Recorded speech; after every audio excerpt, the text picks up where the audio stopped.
Well, one way that we might answer this is by talking about some problems with the alternative to invitational rhetoric, which is persuasion. And so one thought that we always have had as we develop this approach is that persuasion is the default mode for most of us. When we communicate, we tend to go into the persuasive mode. And that's very common in part because of the argument culture that pervades our society. We tend to approach everything as though it's a fight. We don't think that's the only possibility. We think there are all sorts of tools that are available to communicators. We don't always have to go to persuasion, but we usually do. A second thing that has always struck us is that even though we're all running around the world trying to persuade people, it usually doesn't work. It's very, very difficult to persuade someone else, especially on something that they believe strongly about. And so we tried it. I mean, we often laugh about that. We used to be bullies, persuasive bullies about all sorts of issues. I was anti-television, and I'd run around trying to get people to give up their televisions. And you all know people who, they're Democrats or they're Republicans, or they're for gay marriage or against it, and they run around the world trying to get everybody to line up with them. And at some point you realize that's kind of silly, because first of all, it's not working very well. If somebody approaches you and says, you should think in a different way or you should do this thing differently, most of us don't go, oh yeah, you're right, I'll change. Most of us get more entrenched than ever, hold to our position even more strongly. So persuasion doesn't work very well. A third thing that might help answer this question is that all of this persuasion theory that most presentational approaches are based on comes from Aristotle, 5th century BC, classical Greece. He developed his theory for elite white men. These were men at the upper echelons of society who were trying to persuade other men in that same status. And things have changed a bit since Aristotle. Our society is not anywhere close to what that society was like. And so why are we relying so heavily on this persuasive theory that comes from 5th century BC?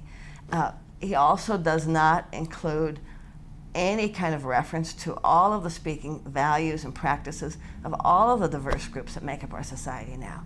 And so that also seemed to be something that was a problem for us with the traditional theory. So we both had an amazingly similar experience at about the same time.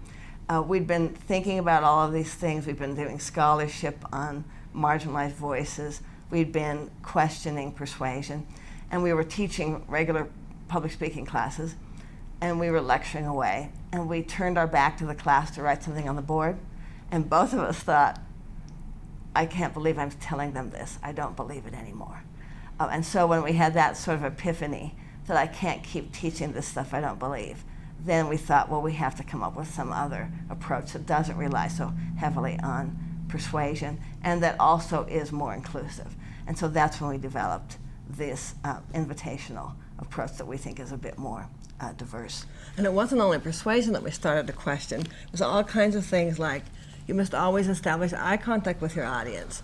Well, I'm in New Mexico where native populations, the most respectful thing you can do is to not look at someone when you're speaking. So, we never took that into account. We just said, you must always establish eye contact with your audience. And we thought, well, this is really silly. We need to rethink everything. So that's what we tried to do. And I was actually going to give a few examples from one of my students, because sometimes it's hard for people to understand what an invitational approach might actually look like in the real world. So I had a student who did her dissertation on a place in Albuquerque called East Central Ministries, which is located in what used to be called the War Zone, but is now the International District. And the man who kind of started East Central Ministries, and it sounds much more Christian than it really is, it's really kind of a community organization. But from the beginning, she noticed all of these kind of invitational things that were happening. So for example, the man who set the organization up lived in the neighborhood for a long time and just sort of talked to people and looked at things instead of marching in and saying, oh, I've got this figured out, I'll tell you what to do, we'll hand out some food and everybody will be okay. So he really sits down with people, invites them to share their opinions on absolutely everything. And one of his funniest examples is some women in the community did some research about how the community didn't have much access to health care. So they did research for a couple of years, then they came to him and said, here are these issues around health care in the neighborhood. And so he said, okay, that's fine. What would you like me to do? Do you want me to go advocate for you at some other clinics or be a liaison? Or they said, no, we want to start a health clinic. He said, oh, ha, ha, ha. He had no idea that was coming, but he said, I never wanted to start a health clinic, but he said, we started a health clinic because that came from the neighborhood and not from me, in some kind of top-down approach. The other thing is they really emphasize self-determination, which we talk about as important to invitational rhetoric. And the way they do this is they invite people to join however they want in this organization. So some people come and help grow food, some distribute food at the food co-op, but they always ask people to tell them what hours they would like the food co-op to be open. So the people using the co-op actually have a say in what hours get developed for that. People get to choose the food they want from the food co-op, so they're not handed a basket, which might contain some food that they would never eat. Most kind of welfare systems, they just hand stuff out. And so a lot of it's just really allowing people to have dignity, to make their own choices, to be really self-determining. The other interesting example is one day John, the founder, was driving back to this organization with a bunch of bread in his truck, and this man stopped him at a red light and said, could I have a loaf of bread? And John said, just come with me to East Central Ministries. It's just 2 blocks away and I'll give you the bread.